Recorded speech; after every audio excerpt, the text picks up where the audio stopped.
We are on Parshas Beha'alotcha, 774. Okay. So Parsha starts like this. Daber Hashem al Moshe Lemor. Hashem says to Moshe the following: Daber el Aaron ve'amarta elov. Speak to Aaron and say to him, Beha'alotcha es haneros. When you, how does he translate? Raise, literally, like kindle. Yeah, I guess that's kindle. Beha'alotcha literally means, but when you kindle the candles. El mul pnei menorah yiru shivas haneros. So opposite the menorah shall the candles shine. Now we have to see Rashi over here. So Rashi says, El mul pnei menorah. What does it mean opposite? You're lighting the candles in the menorah opposite the menorah. What do you mean opposite the menorah? How could they be opposite the menorah if they're in the menorah? So Rashi says, it's the seventh line in the right column. El mul pnei menorah, says Rashi, El mul haner ha'imtzoi, facing parallel to the middle candle. She'eno b'kanim elo b'guf shel ha'menorah. The stem of the menorah comes up, and it's in that stem that the middle candle is lit. And the other candles are lit in the arms that come out. But they all lit towards the middle candle. In other words, you lean the wicks towards the ends, so that the wicks are almost pointing in towards that middle candle. Okay? Why are some like with the right or left? The ones on the right are in the left. With the highest one? Yeah. No, that's on Hanukkah. That's on Hanukkah. Oh, this is the menorah in the base of Mikdash. This is the menorah in the base of Mikdash. The menorah in the base of Mikdash has 7 prongs, as opposed to Hanukkah, which has 8 prongs. Now, the irony, I'm glad you brought that up, because there's a lot of confusion about the Hanukkah menorah. The Hanukkah menorah is not meant to be a duplicate of the menorah in the base of Mikdash. So it's supposed to be a little different. It is different, but first of all, we don't light a 7-pronged menorah. The Hanukkah menorah is a commemoration of the miracle that happened to the menorah. The menorah was lit for 7 days, right? For 8 days. The Hanukkah menorah is a commemoration of the miracle of the menorah, but it's not meant to be. It's 8 candles because of the 8 days, not because of the 8 prongs in the menorah. So you have the 8 Hanukkah candles, plus you have the shamish, which is the one that you light the other. So they were lighting this? They were lighting this for 7 days. This lit every day, every day. The one in the Hanukkah miracle, they only had enough oil to light all 7 for 1 day. And it burned, all 7 burned for 8 days. So we celebrate the 8 by lighting a candle. We light 1 candle each night, except that we do the mitzvah nicely, so we light more than 1 candle. But the first candle is really the mitzvah candle. If you only have 1 candle on the 7th day of Hanukkah or the 5th day of Hanukkah, you light 1 candle. Because the basic mitzvah is just to get 1 candle lit. So we light more because that's the custom in the Gemara. The Mahadrin, Mina Mahadrin, lit even more. But that's not by the letter of law. By the letter of law, 1 candle per night is enough on Hanukkah to commemorate the miracle in the base of Mikdash. That's the idea. Now, go ahead, question. Was there any moment in time when all the lights of the Mikdash menorah were not lit? They were supposed to be lit. They were supposed to be lit all the time. Overnight they went out, and only the middle candle continued burning. So with the miracle of the 8 days being, of the 8 days, would it probably mean that middle candle would have been longer than 8 days? Would it have been longer than 8 days? That I don't know. I don't know. But whatever it is, there's a lot of confusion here. That Hanukkah menorah was not a replica of the menorah. The Hanukkah menorah is a replica of the miracle. And therefore we light the 8 Hanukkah candles. Okay? Now, the question the Mefarshim ask over here is like this. Why is it says Beha'alotcha es haneros? So take a look at Rashi, the 4th line, first word. Rashi says Beha'alotcha. It's a 4th line of Rashi on the right side of the. You know what? Let's read the entire Rashi. Let's read it from the beginning. Lama nismecha parshas hamenorah parshas nesiim. Why was this section of the menorah juxtaposed to the section that we finished the previous parsha with, which was all the nesiim bringing their korbanos? You notice that it was repeated in the Torah over and over. Were you there for Torah reading yesterday?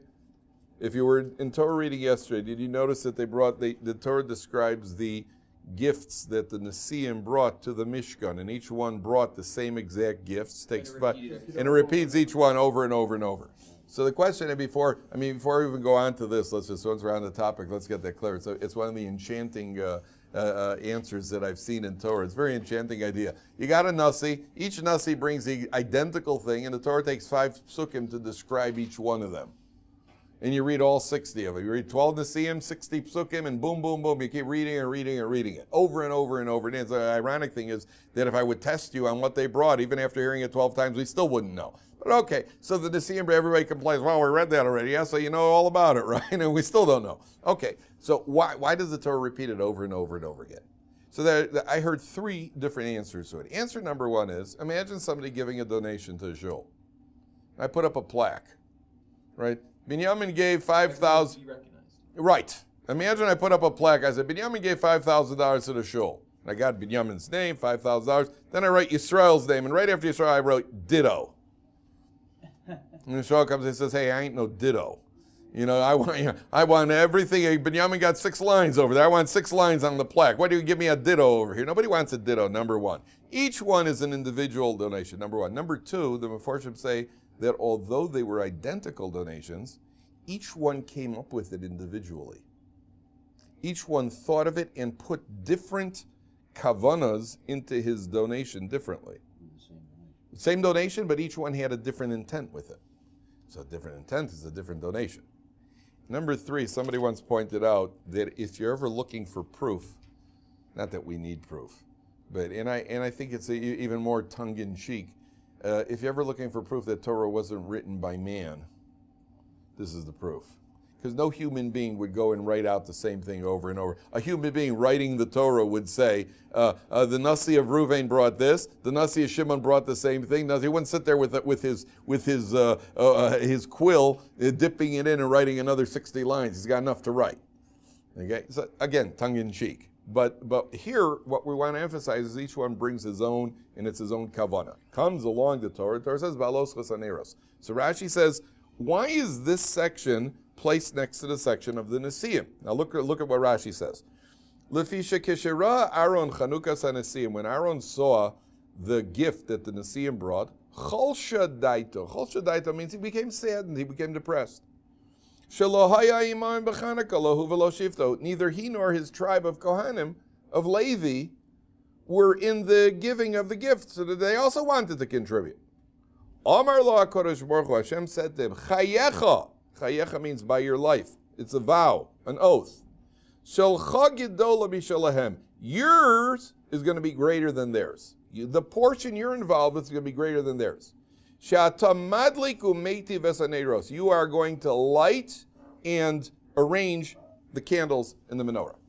God says to Aaron, your lighting is going to be what your contribution. You're upset that you didn't get to make a contribution. Your contribution is going to be greater than theirs. Okay? So what does it mean his contribution is going to be greater? So the Ramban says that this alludes to the lights of Hanukkah. The lights of Hanukkah, which is eventually going to come on, and there's going to be the Hanukkah menorah, and it's going to come about through who?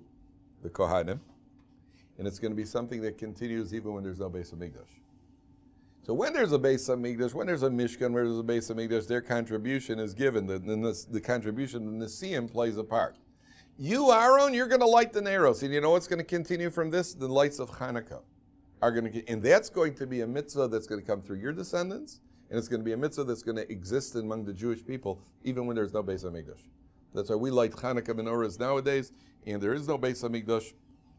And that's where Aaron's contribution, that's what pacifies Aaron. So I saw a very interesting question among the commentaries. Wasn't Korach, remember Korach who gets swallowed up in the earth? We'll see in a couple of parshas. What was Korach's flaw? What was Korach's flaw? Remember, what did Korach want? He starts a rebellion. What did Korach want? Wanted to be the Kohen Gadol. Why? Because he was jealous. Wanted to be the Kohen Gadol. What does ends up happening to him? He gets swallowed up in the earth. This is definitely something that one should try to avoid if possible. Right? Avoid being swallowed alive in the earth if possible. Okay? So Korach was jealous, he gets swallowed up in the earth. Aaron is jealous, and he ends up with giving a bigger mitzvah. You're going to get even a bigger mitzvah than theirs. Seems a little bit Something about it seems to be a little bit off parallel here, right? It says, when Aaron saw the Nesiim brought a contribution and he didn't, so Chol Shadaito, he was saddened by that. What's the difference, Joel? Korach, he did it out of jealousy. He wanted kavod. He wanted respect. Very good. Very good. Very Very good. Really wanted it out of Very good. Spot on. Spot on what the commentaries say. Why did Aaron want to do it? I also want to participate in the service. Korach didn't want to participate in the service. Korach wanted to participate in Korach. We'll see when we get to Parshas Korach how jealous he was. But Korach wanted it for himself. Aaron didn't want it for himself. Aaron wanted it because he wanted to say, I feel that I want to be involved in the service. And he never started a rebellion as a result. Korach started a rebellion. There's always one guy in the shul like that. Okay? We'll see. There's always the guy in the shul. I once spoke to a rabbi. Did they speak to the rabbi or the son of the rabbi? I forget which one I spoke to. He said, no, it was the son. He said his father was a rabbi for many years. He said, 90% of the people in your shul don't care about anything. That 5% are always with you no matter what you do, and 5% are always against you. There's always those korachs in every shul. Yeah, if a rabbi would stand up and give out $20 bills in shul, they'd be upset. They'd find something to be upset about. You know, there's always in every neighborhood, in every shul, in every I had Rabbi Leff. If you ever met Rabbi Leff, he was a rabbi in a number. Or homeowners association. Oh yeah, Rabbi Leff was a rabbi in numerous shuls. So he said, in every Jewish community, you have the same people. They just have different names.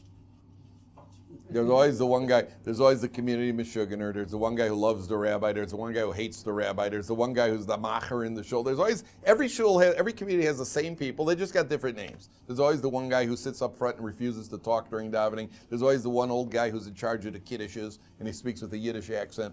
You know, there's always one guy. You always got to have a Yiddish accent, even if he's from Kansas City. Doesn't matter. He's got a Yiddish accent. Away from the tables. Away from the tables. Wait for the adults. Wait. You ever go to the Jewish bakery? Always these little old ladies in the Jewish bakery who kind of shuffle their feet with the string up on top, and they're tied in the Jewish. I think they have a union. You got to be 94 to get into work in the Jewish bakery, and your name has to be Zelda. I think that's the way it works. And they always write it on the paper bag. They write the thing. They never use the register. They always write what the bill is on with a pencil that's about this big.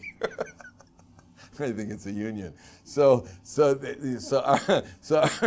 it true or it's not true? It's always the same thing. They shuffle their feet. They move slow. It's unbelievable, except in pomegranate. So that's the first. Now take a look at the second Rashi. A tremendous amount just here in the very first pasuk. Rashi says 4 lines from the top.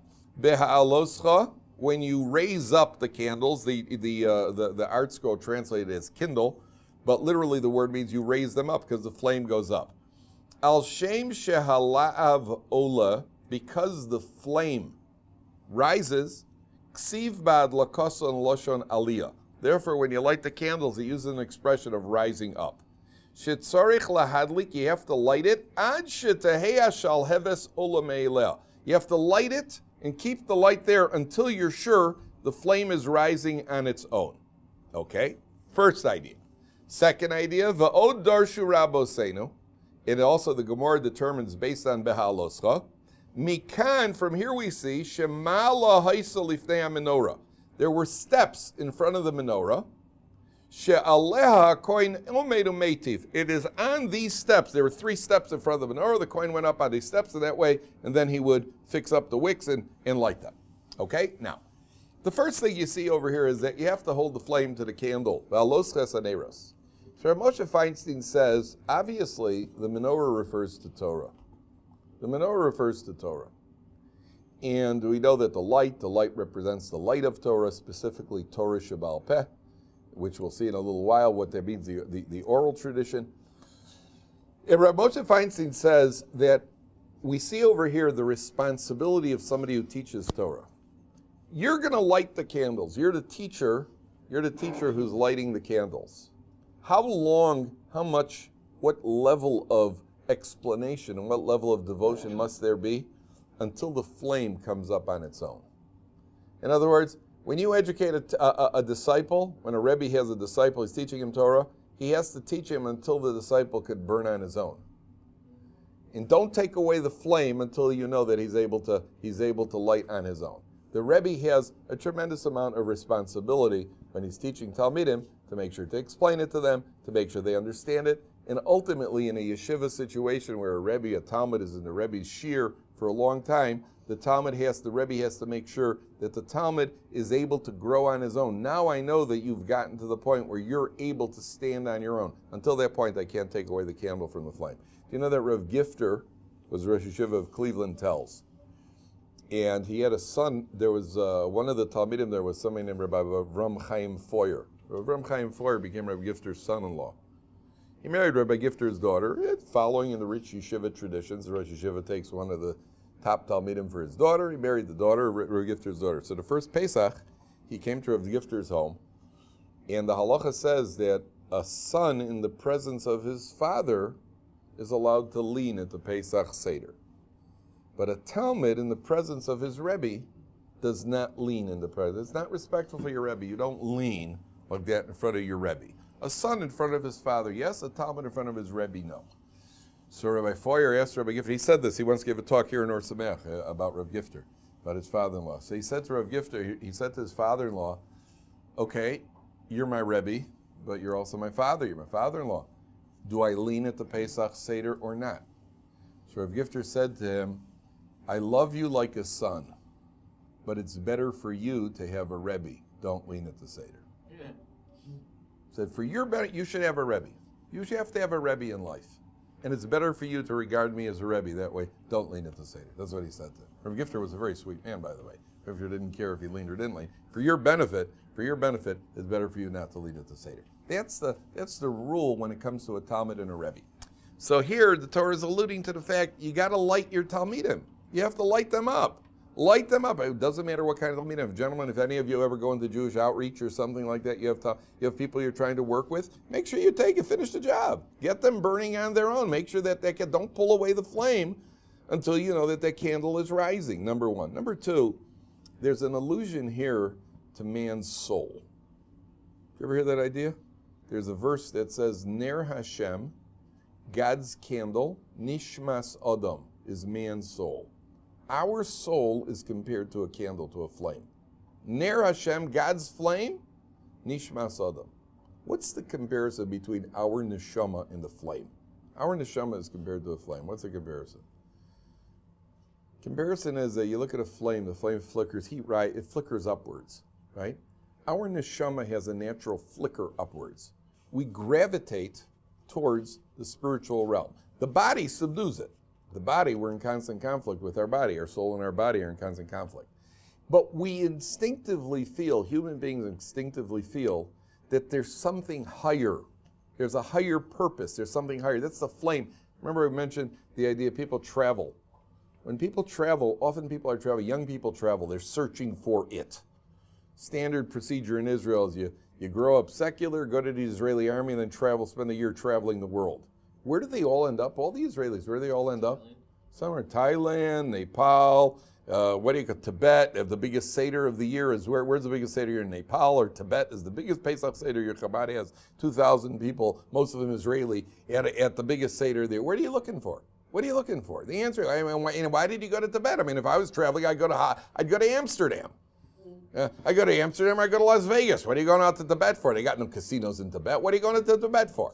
Right? Self-medication. Exactly. They're going out because after they've done all the other things in the physical realm, they realize it's not there. They're searching in the physical realm, but then eventually they get to the spiritual realm. So it's just a little misguided, and eventually they got to end up at Or Sameach. But instinctively, intuitive, listen, they did. The Israeli Or Sameach was, I know I have a guy living on my block who was both he was an Israeli commando. He went to Entebbe, at the Entebbe rescue. He was one of the soldiers at Entebbe. And at a certain point in his life, he was out in Tibet, and I think he fasted for 40 days, or he ate rice for something ridiculous. He just lived a ridiculous, searching for something very, very spiritual. The neshama is like a flame. We know there's something higher. We know, why are we always satisfied more with selflessness than selfishness? When you behave selfishly, and with physical gratification. It feels great at the moment, and afterwards you feel empty. And when you help a little old lady cross a street that she wants to cross, and you help her cross the street, or you do something noble, you walk away and you just feel good thinking to yourself, I wonder if anybody realizes what a tzaddik I am. Everybody, you do something, you get up in the morning and on your way to shul, you give some tzedakah to a poor man and you walk in and you're just walking around. Do any of these clowns know whose presence they're sitting in right now? Do they know that there's a potential chafetz chaim right behind them? Why aren't any of them asked to be for a bracha? That's more or less the thought process, right? Because when we do something good, it's like a lot of Baal Teshuvas, they start out and they do all sorts of good things and they think to themselves, that's what this whole tzaddik business isn't so difficult. Look at me, I helped an old lady cross the street. What you're forgetting is that the chafetz chaim did it for 90 years. That's why he made it on the wall.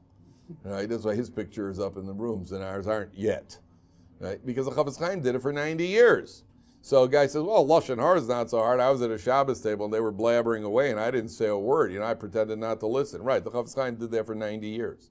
When the chafetz chaim was older, a man came over to him, he was hard of hearing. Chafetz chaim was hard of hearing in his 90s. So a man came over to him and he said to him, why don't you get a hearing aid of some sort? Chafetz chaim says, listen, I haven't heard a word of Lashon Hara in 90 years. If anybody has anything to say to me, they'll yell it in my ear if it's important. Nobody's going to yell Lashon Hara in my ear.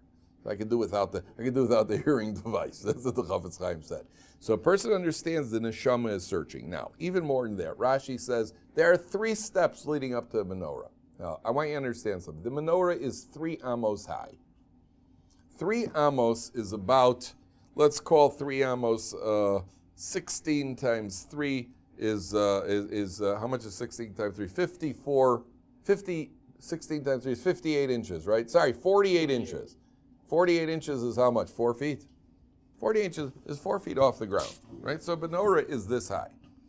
Now, why, if the menorah is this high, why do you need steps to go up the door? The average person is taller than that.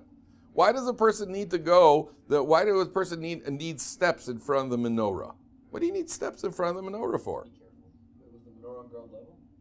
The menorah, the menorah, was on ground level and it reached, what do you call it, off the ground? It's 3 amos off the ground. What's that? So you can carefully light it? Yes, very good, very good, very good. That means that you want to get better leverage so that you could do the job properly when you're lighting the menorah. So Moshe Feinstein says, we learn a lesson from here when it comes to Avodas Hashem in general. Torah is teaching us a lesson over here. The lesson, sometimes, there are different ways to do the mitzvah. Different ways to do the mitzvah. Do the mitzvah conscientiously. When you're going to do a mitzvah, do it conscientiously. If you're going to do a mitzvah properly.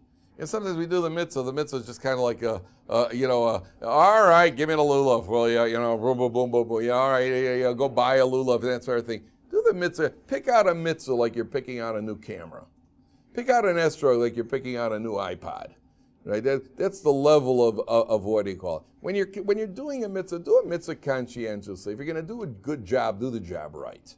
That goes for mitzvahs as well. So Torah's telling you, you can do it from a standing position. Get up and get a good leverage on it. Sometimes the women on Erev Pesach, the husbands are always telling them, woman is standing there stretching to reach something with a broom to clean something up. Then after she's complaining about how much her back hurts her. I know a woman who just recently fell off a ladder on Erev Pesach. The husband said, don't climb on the ladder. She didn't, she fell. Had a back surgery.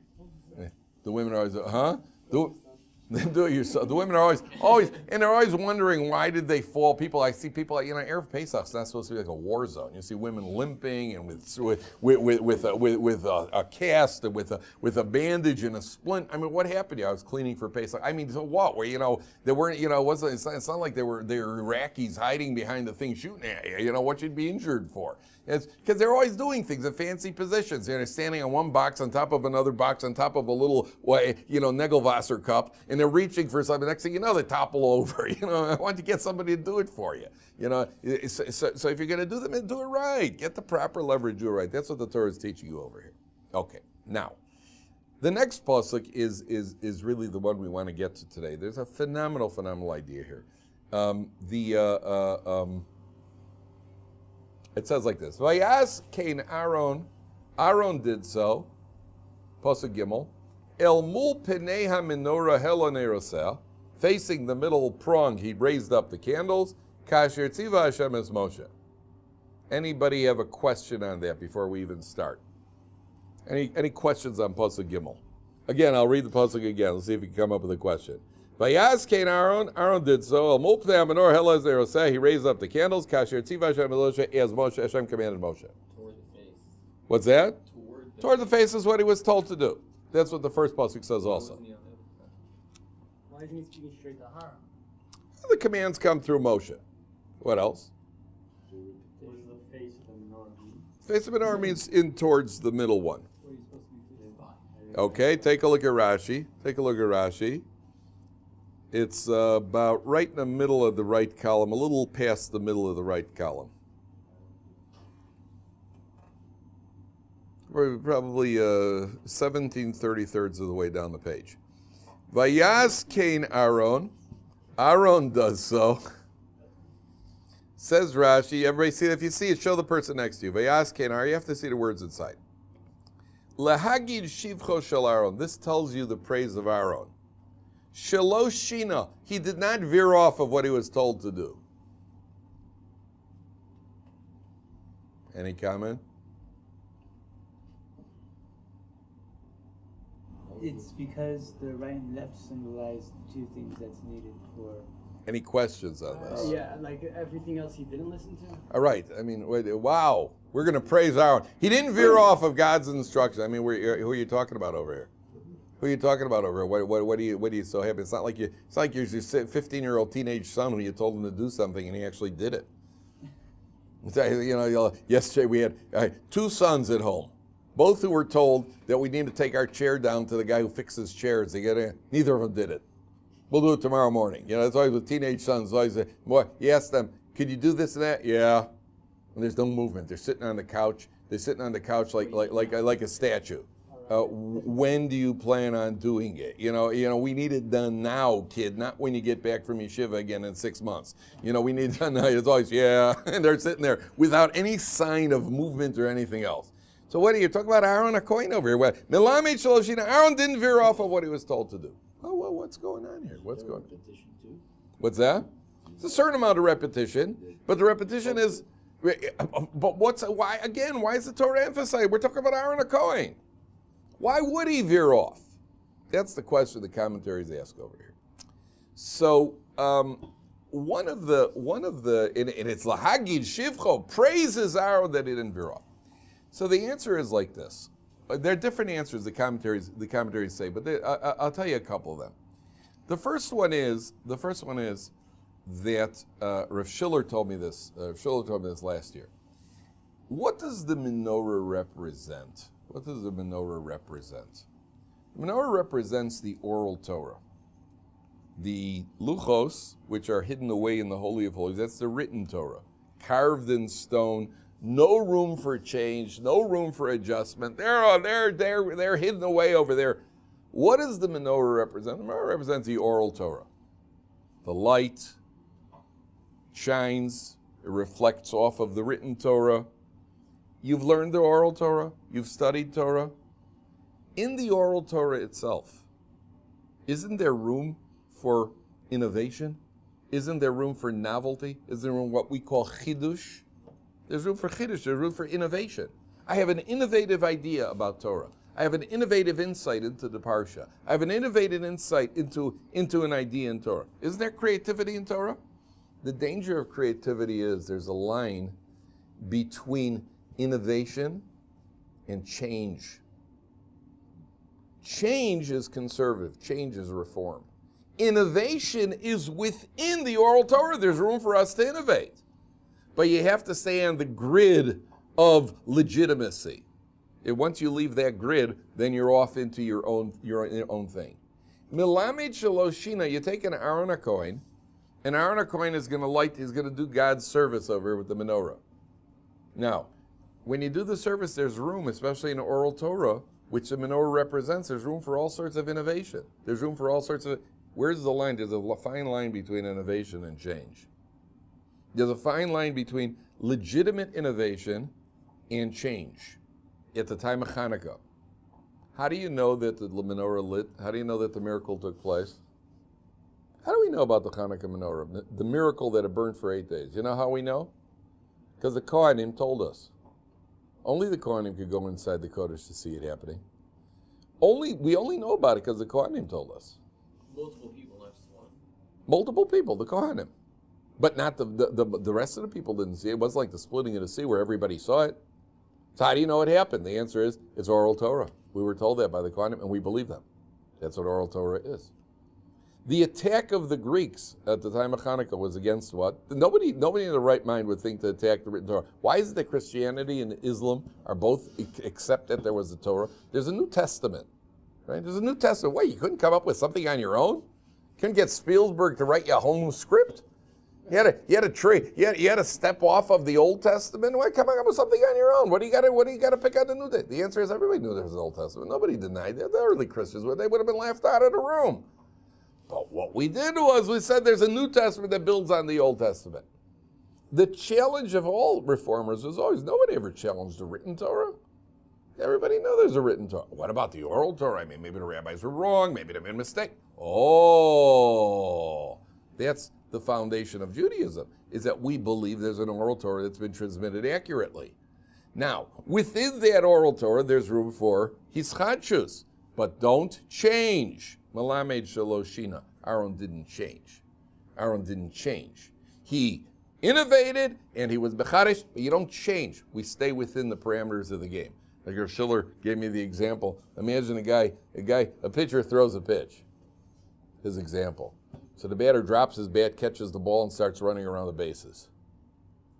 The batter catches the ball, and starts running around the bases. Can't do that.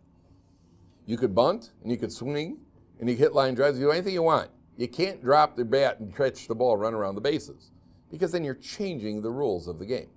You could jump with your knight, and you can do all sorts of things on a chessboard. You come up with all sorts of innovative ideas and creative ideas when you play chess. One thing you do is you can't reach out and grab the other guy's queen.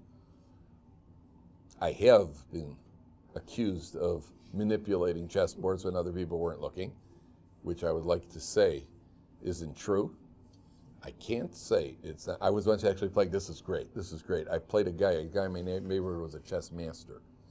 So I was curious to see what a chess master is like. Yeah. Not a grandmaster, but he was a master. He was ranked as a master, not a grandmaster. Not a grandmaster is playing for the champion, but he was ranked as a master, and he was always asking me to play chess. Play chess.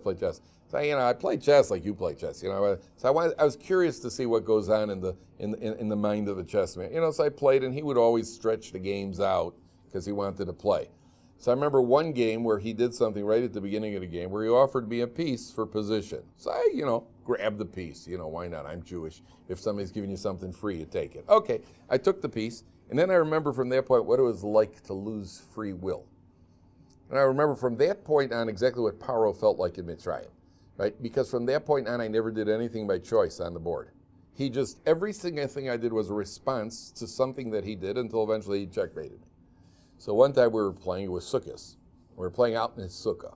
And he gets a telephone call in the house. We're towards the end of the game. I was really playing a good game. Towards the end of the game, he goes into the house to answer the phone.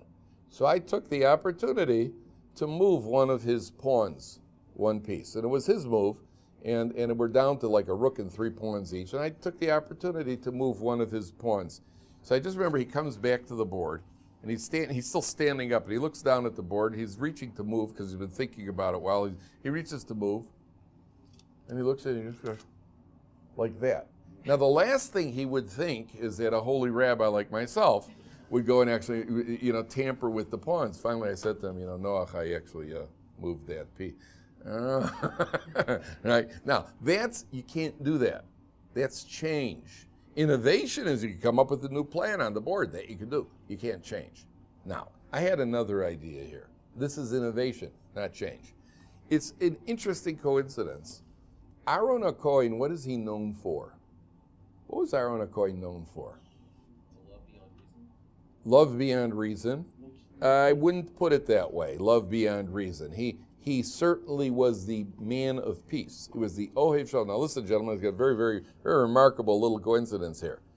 What is the halacha if you're trying to make peace among people? And we learn it from Aaron HaKohen. What did he do? 2 men would fight. So Aaron would come over to the first guy and says, Aaron, Binyamin really, he's just so upset about that little spat you guys had. He took your parking space and he feels that it was his fault, and he really feels bad. He's so embarrassed. He just feels horrible. Then I go over to Binyamin and I say, I was talking to Aaron. Aaron just feels that he just feels so bad. He's embarrassed to even see you. Feels it was his fault making a fuss over the parking space. So the next day when the two of you see each other, your friends are, oh, Aaron, oh, Binyamin, how are you? That's it. And Aaron would go around making up little stories in order to make peace among people. And husbands and wives, the same thing. And the Gemara uses the expression, he was mishane mipnei hashalom. He veered off of the truth for the sake of peace. Is it mutter? Not only it's mutter, it's a mitzvah. If that's you can even veer off a little bit. You know what the problem with that is? A person who's involved in that sort of thing, that could become part of your personality. And then even in areas where you're not supposed to veer off, you could veer off there too, because after all, once I'm used to veering off, I could veer off here as well. Comes along, the Torah says, Melamed Shaloshina. Aaron didn't veer off over here. That means a person who's involved in a certain behavior, it's easy for it to turn. You don't know when to turn it on and when to turn it off. Aaron was so much in control of that tendency of yes changing, not changing, that when he's told to do something, he's able to do it to the letter of the law without veering off. Okay? I once heard an interview. They had a guy here in Israel on the radio. I spend a good portion of my life in cabs. So I hear the radio.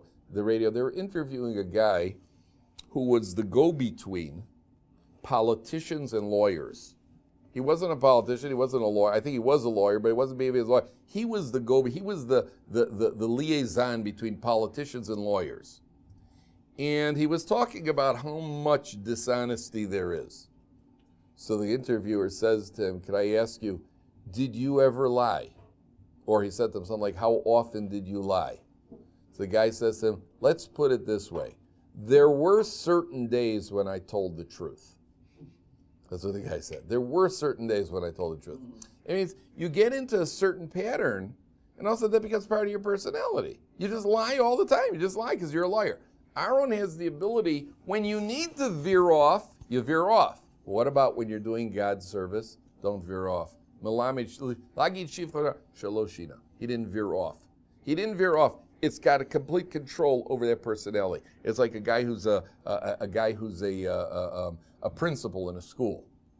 When you're in a school, you gotta be like a principal. But when you get home with your kids, you can't be a principal.